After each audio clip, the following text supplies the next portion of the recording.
Marcus Webb had exactly 3 things going for him in life.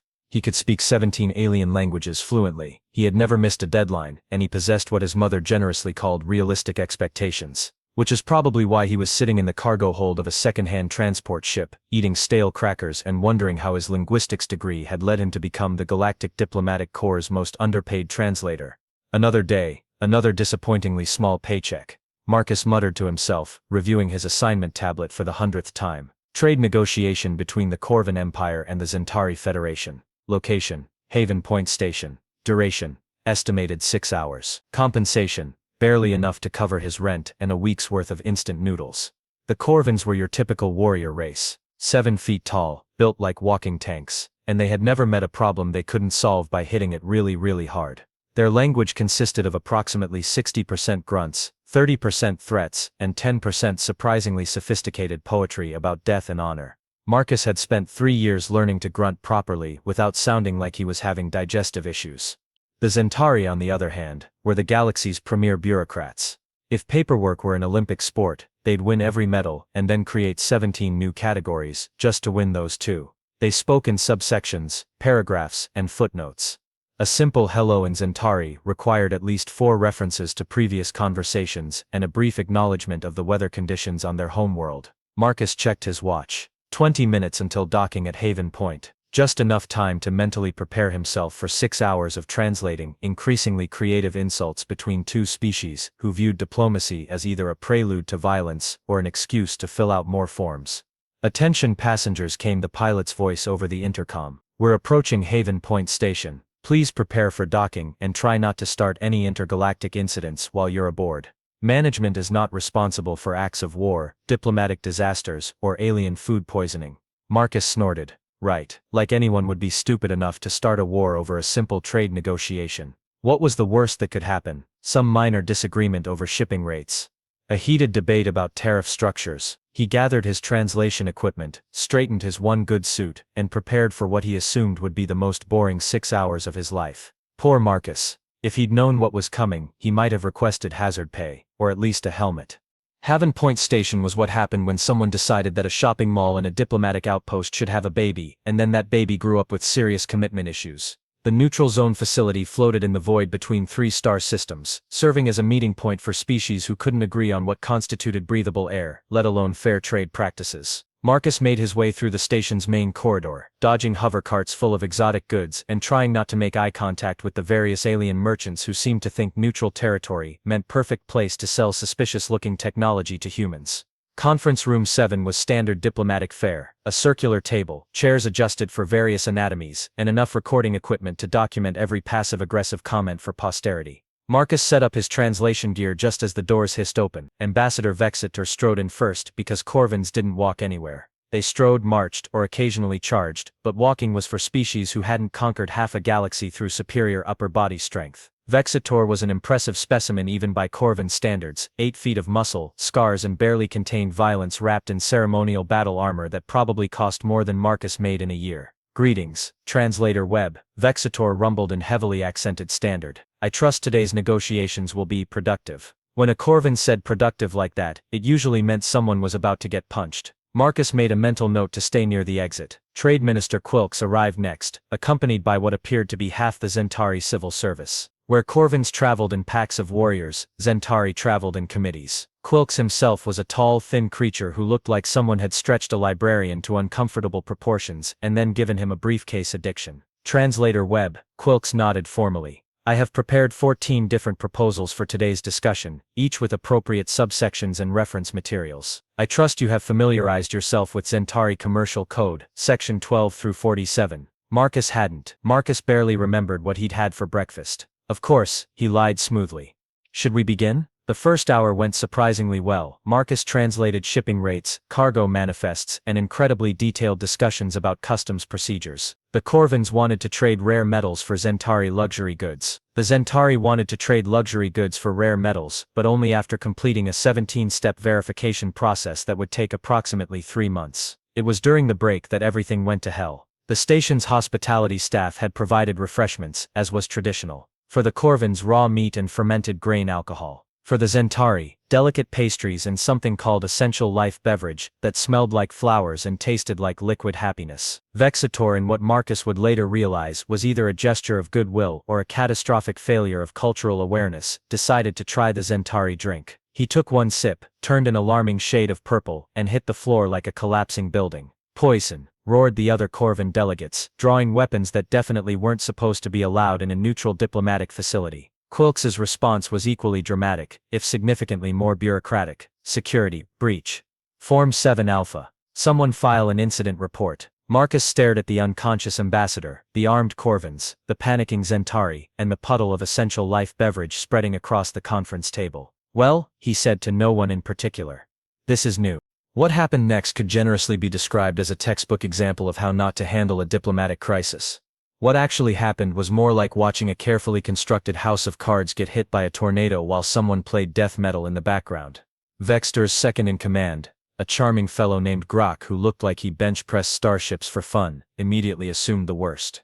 The Zentari have poisoned our ambassador. This is an act of war. Act of war. Quilx sputtered, pulling out his tablet and frantically scrolling through what Marcus assumed was some kind of diplomatic protocol manual. We need to file a Form 23B for accidental cross-species contamination. This isn't war, this is a catering mishap. Marcus knelt beside Vextor, who was still breathing but unconscious and making concerning wheezing sounds. Has anyone considered calling a medic? Both sides ignored him completely. Grok was already on his communicator, barking orders in rapid Corvin. Marcus caught fragments. Battle fleet. Immediate deployment. Honor demands. None of it sounded particularly diplomatic. Meanwhile, Quilx had summoned what appeared to be the entire Zentari legal department. They arrived with briefcases, tablets, and enough paperwork to deforest a small moon. We need documentation, Quilx announced. Witness statements, chemical analysis, incident reports in triplicate. I can explain what happened. Marcus tried again, raising his voice. The essential life beverage contains compounds that are toxic to Corvin physiology. It's not poison, it's just silence, human. Grok roared. The Zentari have shown their true nature. Cowards who resort to poison when they cannot face honorable combat. Honorable combat. One of the Zentari lawyers looked personally offended. We haven't engaged in physical violence since the great bureaucratic reorganization of 2387. We solve disputes through proper channels and administrative review. That's when the station's AI decided to get involved. Attention all occupants of Conference Room 7, came a pleasantly robotic voice from the ceiling speakers. Elevated stress levels and hostile language patterns detected.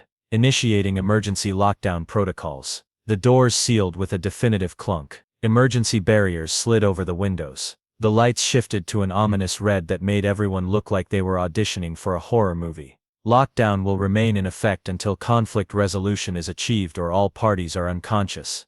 The AI continued cheerfully. Have a pleasant diplomatic experience. Marcus stared at the sealed door. You have got to be kidding me. But it got worse. Because of course it did. Grok's communication to the Corvin fleet had gone through before the lockdown. Within minutes, Marcus could hear the rumble of massive ships dropping out of hyperspace. The Corvin 3rd Battle Fleet had arrived, and they weren't here for a friendly chat. Not to be outdone, the Zentari had activated their own emergency protocols, which, being Zentari, involved filing approximately 47 different alerts with various governmental departments. The end result was the same. The Zentari Defense Coordination Committee was mobilizing their fleet as well. This is spiraling out of control, Marcus muttered, watching through the small window as military vessels began taking aggressive positions around the station. 2 entire fleets about to start shooting at each other because nobody thought to mention that alien drinks might not agree with everyone. Vextor groaned and started to come around, which Marcus hoped would calm things down. Instead, when the ambassador saw the red emergency lighting and heard Grok explaining about the Zentari assassination attempt, he immediately tried to stand up and challenge someone to single combat. He promptly fell over again, still dizzy from whatever the essential life beverage had done to his inner ear. The poison weakens him, Grok declared. This proves their treachery.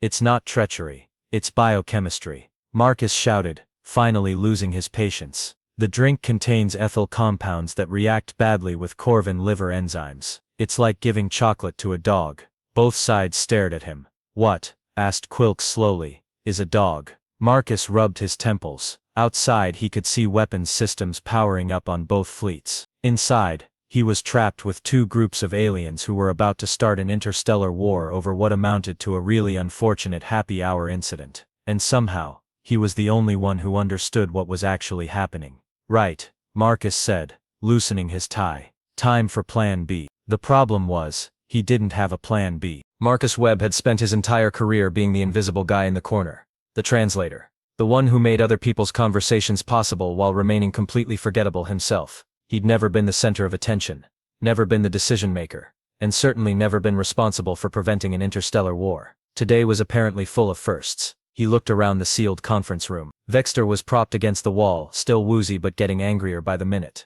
Grok was pacing like a caged predator, occasionally snarling at the Zentari delegation. Quilks and his team were frantically trying to establish communication with their respective fleets while filling out incident reports. Outside, two battle fleets were moving into attack positions. And in the middle of it all was Marcus, the underpaid translator, who just wanted to go home to his instant noodles. You know what? Marcus said, standing up suddenly. Forget this. Everyone turned to look at him.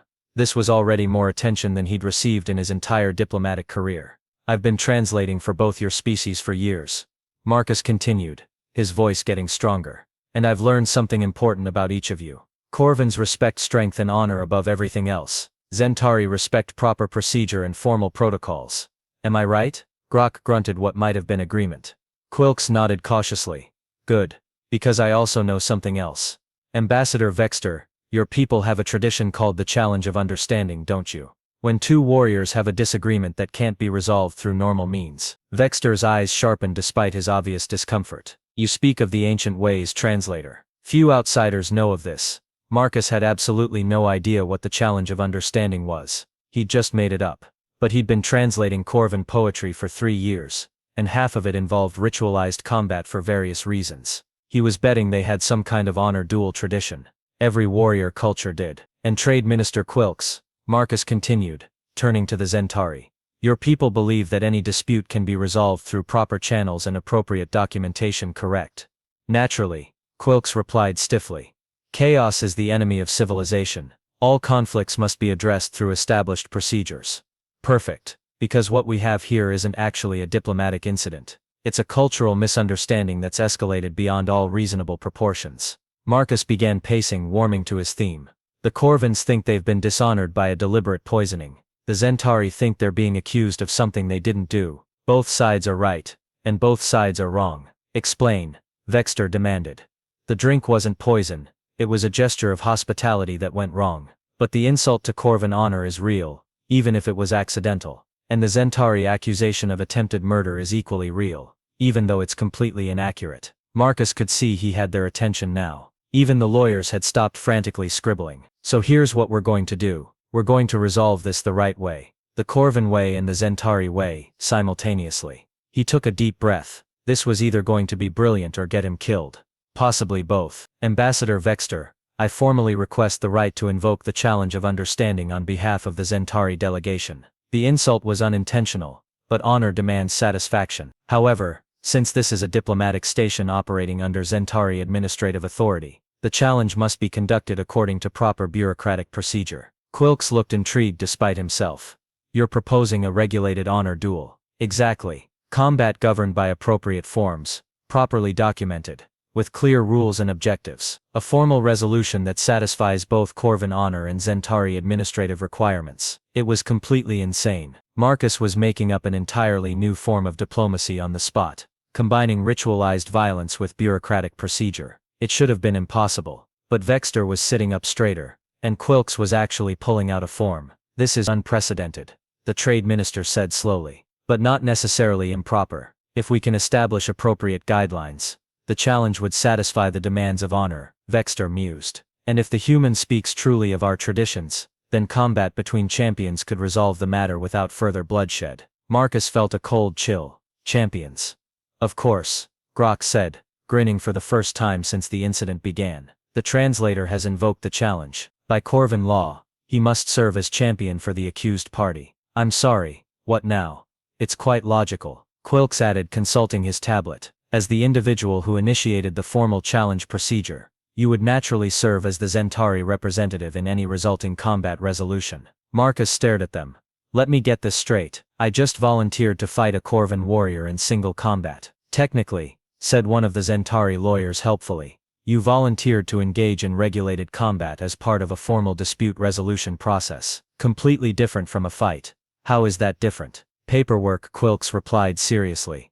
Lots and lots of paperwork. Outside, Marcus could hear the rumble of weapons charging. The two fleets were apparently running out of patience. Marcus looked at Vexter, who was struggling to his feet with a grin that suggested he was feeling much better. He looked at Grok, who was cracking his knuckles in a way that sounded like breaking furniture. He looked at Quilks, who was already drafting what appeared to be a liability waiver. Right, Marcus said faintly. So who am I fighting? Me, said Grok, stepping forward with the kind of smile that suggested he was looking forward to this way too much. Marcus looked up at 8 feet of solid muscle and scar tissue. Grok had arms like tree trunks, and a face that looked like it had been carved from granite by someone with anger management issues. By contrast, Marcus was 5'9" on a good day, and his most impressive physical achievement was opening a particularly stubborn jar of pickles last month. This seems unfair, Marcus said weakly. All combat is unfair, Vexter replied, sounding almost philosophical. That is what makes it interesting. However, Quilks interjected, consulting his rapidly growing collection of forms, if this is to be conducted under proper administrative oversight, we need to establish clear parameters. Combat objectives, victory conditions, safety protocols, and, he paused, looking excited. Equipment regulations. Marcus perked up. Equipment regulations. Naturally. Any formal dispute resolution involving physical contact requires appropriate documentation of all materials used, safety equipment employed, and environmental factors. Quilks was practically glowing with bureaucratic enthusiasm. Form 15C clearly states that all participants must be provided with standardized equipment to ensure fairness. What kind of standardized equipment? Marcus asked hopefully. 20 minutes later, Marcus found himself standing in the middle of the conference room, wearing what could generously be described as the galaxy's most over-engineered safety gear. The Zentari had somehow produced full-body padding, a helmet with built-in communication equipment, and gloves that were apparently rated for industrial-grade diplomatic incidents. Grok, meanwhile, had been forced to accept similar equipment in the interest of regulatory compliance. The sight of a Corvan warrior, wrapped in safety padding and wearing a helmet covered in reflective tape, was either hilarious or terrifying. Marcus wasn't sure which. Now, Quilks announced, reading from a tablet that seemed to have grown several new sections, according to the combined diplomatic combat resolution protocol, which I just invented. This contest will consist of 3 rounds. Round 1, verbal sparring. Round 2, strategic positioning. Round 3, physical resolution. What does that actually mean? Marcus asked. I have no idea, Quilks admitted. I'm making this up as I go along, but it sounds official, doesn't it? Round 1 begins now, announced the station's AI, which had apparently been listening to everything. Participants will engage in competitive rhetoric for a duration of 5 minutes. Grok looked confused. What is competitive rhetoric? Marcus grinned. Finally, something he was good at. It means we insult each other creatively, until someone runs out of ideas. Ah, Grok nodded, understanding dawning. Like a battle of words. This I can do. What followed was the most polite trash-talking session in galactic history. Grok would roar something about Marcus's questionable ancestry and combat prowess. Marcus would respond with increasingly elaborate observations about Corvan intelligence and personal hygiene habits. The Zentari delegation scored each exchange on official forms, while Vexter provided color commentary. Your mother was a weak-spined merchant, who couldn't lift a sword if her life depended on it. Grok bellowed. Your mother was so mean that when she applied for a diplomatic visa, 3-star systems declared war on each other, just to avoid dealing with her paperwork. Marcus shot back. The Zentari lawyers applauded. Vexter actually laughed. Round 1 goes to the human. Quilks announced. Superior creativity and insult construction, plus bonus points for incorporating bureaucratic references. Round 2 turned out to be what Marcus would later describe as the galaxy's most violent game of chess. The conference room was divided into squares, and both participants had to maneuver around the space while trying to gain tactical advantage. Grok kept trying to corner Marcus for what would obviously be a very short round 3. Marcus kept using furniture, delegation members, and creative interpretation of the rules to stay out of arm's reach. This is not how combat works, Grok complained, after Marcus had somehow convinced him that stepping on certain floor tiles resulted in strategic penalties that required him to skip turns. It is now, Marcus replied, having discovered that making up rules was surprisingly effective when your opponent was too confused to argue. Round 2 also goes to the human, Quilks declared. Innovative tactical thinking and superior understanding of regulatory loopholes. By now, both alien delegations were getting into the spirit of things. The Corvins were cheering for creative violence. The Zentari were keeping detailed score sheets and taking notes for what they claimed would be the definitive academic paper on cross-species conflict resolution. Round 3 was supposed to be actual physical combat. Marcus had a plan for this too. Before we begin, he announced, I invoke the right of champion substitution. Everyone stared at him. The what now? Vexter asked. It's a thing, Marcus said confidently. I'm substituting myself with. He looked around the room desperately. With Ambassador Vexter, you cannot substitute me for yourself, Vexter pointed out reasonably. I am Corvin. I cannot fight on behalf of the Zentari. But you can fight on behalf of truth and proper diplomatic procedure, Marcus said. The real issue here isn't Corvin versus Zentari, it's understanding versus misunderstanding. You were the one who was accidentally poisoned, so you're the one who should determine whether honor has been satisfied. It was complete nonsense, but it sounded good. Vexter considered this. You propose that I fight my own second in command to determine whether I have been adequately insulted. Essentially, yes. Vexter paused.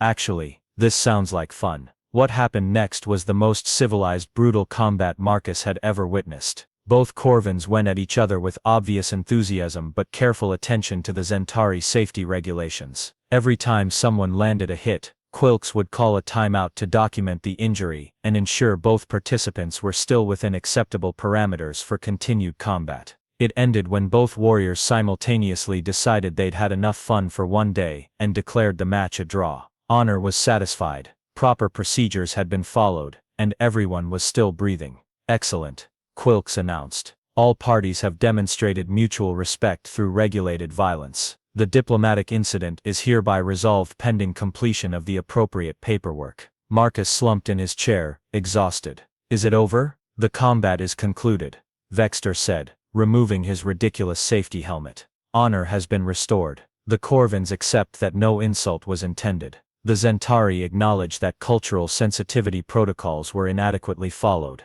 Quilks added, we will implement new beverage safety procedures immediately. Both delegations were actually smiling at each other. The Corvins respected the Zentari for their willingness to engage in proper combat, even if it was weirdly bureaucratic. The Zentari were impressed by the Corvins' adherence to rules and procedures, even in the middle of a fight. Marcus watched through the window as both fleets began powering down their weapons and returning to normal positions. I can't believe that worked, he muttered. Attention Conference Room 7, came the AI's voice. Conflict resolution detected. Lockdown protocols disengaged. Please enjoy the remainder of your diplomatic experience. The doors unsealed with a cheerful chime. Marcus looked down at himself. His suit was torn, his safety padding was covered in alien sweat, and he was pretty sure he had at least 3 different species' blood on his shirt. None of it was his own, thankfully, but he looked like he'd survived a very polite war. And from outside in the corridor, he could hear applause. Marcus stumbled out of Conference Room 7, looking like he'd been through a blender designed by someone with a very strange sense of humor. His suit jacket was ripped at the shoulder where he'd gotten tangled in Zentari safety equipment. His shirt was stained with what appeared to be 3 different colors of alien blood, none of which was his own. His hair was sticking up at odd angles, and he was pretty sure one of his shoes was missing. The applause was coming from what seemed like half the station. Word had apparently spread about the diplomatic combat resolution protocol that had just prevented an interstellar war. Representatives from a dozen different species were gathered in the corridor, clapping and cheering like Marcus had just won the Galactic championship of something impressive. Is that the human translator who stopped the war? Someone asked in accented standard. The one who invented bureaucratic gladiator combat. Asked someone else. I heard he challenged a Corvin warrior to single combat and won through superior paperwork, added a third voice. Marcus wanted to correct them, but he was honestly too tired to explain the complicated reality of what had just happened. Besides, the truth was weird enough that nobody would probably believe it anyway. Ambassador Vexter emerged from the conference room behind him, looking surprisingly cheerful for someone who'd recently been poisoned and then fought his own bodyguard in regulation safety gear. Translator Webb, Vexter announced in a voice that carried down the entire corridor, has demonstrated wisdom, courage, and an admirable understanding of proper combat protocols. The Corvan Empire declares him a friend and ally. The crowd cheered louder. Trade Minister Quilks appeared next, clutching a tablet and looking like he'd just discovered the administrative equivalent of buried treasure. The Zentari Federation formally recognizes the Combined Diplomatic Combat Resolution Protocol as a legitimate form of interspecies conflict management, Quilks declared. We will be submitting Translator Webb's innovative approach to the Galactic Council for immediate adoption as standard procedure. More cheering. Marcus was starting to feel dizzy, and he wasn't sure if it was from exhaustion or the surreal nature of being celebrated for what was essentially the most successful failure of his career. A reporter from Galactic News Network pushed through the crowd, camera drone hovering over her shoulder. Translator Webb, how does it feel to have single-handedly prevented an interstellar war through creative diplomacy? Marcus stared at the camera. How did it feel? Like he'd accidentally stumbled backwards into competence and somehow convinced two alien civilizations to solve their problems by hitting each other with proper documentation. It feels, Marcus paused, searching for the right words. It feels like I need a drink. A safe drink. That hasn't been fermented by aliens. The crowd laughed appreciatively. Will you be implementing this new diplomatic protocol in future negotiations? The reporter pressed. Marcus looked back at Conference Room 7, where maintenance crews were already cleaning up the debris from what would probably go down in history as the galaxy's first officially sanctioned diplomatic brawl. He thought about his small apartment, his instant noodles, and his expectation of a quiet, boring career translating trade agreements. I really hope not, he said honestly. 2 hours later, Marcus was sitting in the station's cantina, finally having that drink he'd mentioned to the reporter. It was definitely safe. Definitely not fermented by aliens, and definitely helping him process the day's events. His tablet chimed with an incoming message from the Galactic Diplomatic Corps. Marcus opened it with the weary resignation of someone who'd learned not to expect good news from official communications. The message was from Director Harrison, his boss's boss's boss. Marcus had never communicated directly with anyone that high up the organizational chart. Webb, the message read. I don't know what you did on Haven Point Station, but the Corvan Empire has requested you personally for all future trade negotiations. The Zentari Federation has offered to triple your salary if you'll help them standardize your combat diplomacy's procedures. And somehow, the entire Galactic Council is talking about adopting your methods as official policy. Effective immediately, you're promoted to Senior Diplomatic Specialist, Level 7. Your new salary is attached. Also attached is your next assignment. A 3-way territorial dispute between the Regelian Collective, the Vegan Trade Consortium, and something called the United Pirate Republics. Try not to start any more wars. Or if you do, make sure they end as entertainingly as this one did. Congratulations, Webb. Apparently you're exactly the kind of translator the galaxy needs. Marcus stared at the salary figure. It was enough to afford actual food instead of instant noodles. It was enough to get an apartment with a window. It was enough to finally pay off his student loans from linguistics school. It was also probably hazard pay. He looked at the assignment details. The United Pirate Republics were involved. That was either going to be very interesting or very fatal. Possibly both. Marcus finished his drink, straightened his torn jacket, and headed for the transport docks. Somewhere in the galaxy, 3 civilizations were probably on the verge of a completely avoidable conflict that could be resolved through proper application of creative problem-solving and carefully regulated violence.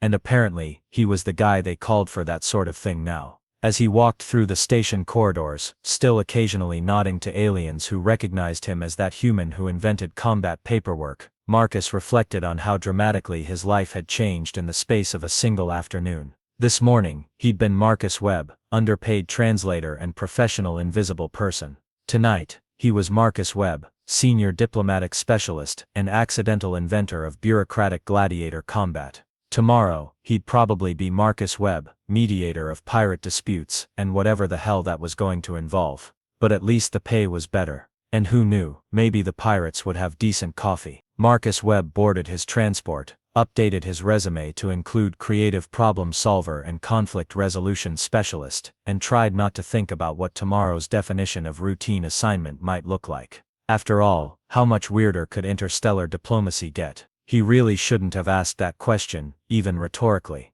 But that's a story for another day.